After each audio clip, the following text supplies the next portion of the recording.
Ops, wait lang, huwag ka munang mag-scroll at syempre, magbibigay tayo ng ating word of the day at sagutin natin ang katanungan na to. Ang sabi dito, na POLCOM is an blank agency to the ILG that has the power to administer and supervise over PNP. Okay, so ang sabi natin dito is, yung ating pong National Police Commission is unblank. So ibig sabihin, ano daw siya anong agency daw siya pagdating sa DILG that has the power to administer and supervise over PNP natin. Letter E, joint ba siya? Letter B, together ba siya sa DILG? Letter C, attached ba siya?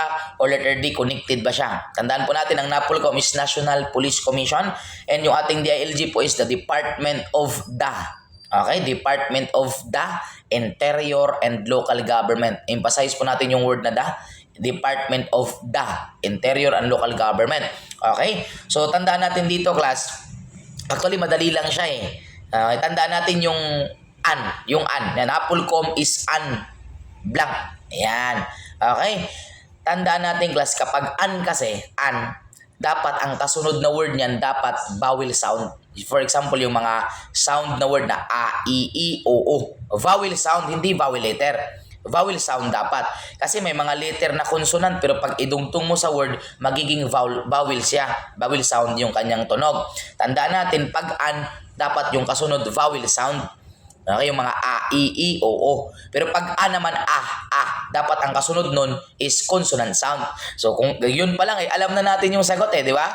So unang-una, class, tandaan po natin, ang ating pong NAPOLCOM is saan ba dyan yung vowel sound?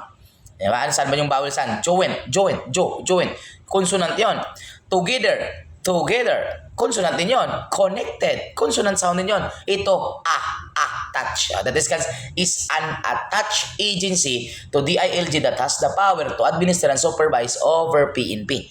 Kasi pangit naman, class, NAPOLCOM is an joint agency. NAPOLCOM is an together. NAPOLCOM is unconnected, di ba? Pag vowel sound ka, so that is called NAPOLCOM is an attached agency to DILG. That is considered Charlie. Pero tandaan po natin, sa mga cities and municipalities po natin, si local government executives, meron din po siyang operational supervision over sa ating PNP kapag mga cities and municipalities po natin na mga PNP. And syempre, kapag in times of election naman, si PNP is under naman po siya kay COMELEC. Pero kapag wala, in general rule, under po siya sa agency ni NAPOLCOM. Okay? That is considered NAPOLCOM is an attached agency. So, paano? Sana nakatulong sa iyo at syempre, ito pa din inyong God, your Mr. Word of the Day, Emmanuel Damasio Schumann, Philip Sabracalo sa CBRC, National Lecturer, and Registered Criminologist. Nagsasabi sa inyo na para pumasa sa board examination, kailangan natin ng baso siya at tsamba. Baso siya, basa, sulat, and share, sabay ng tsamba, tiyaga, sipag, at manalangin bawat araw. Thank you so much. God bless you all.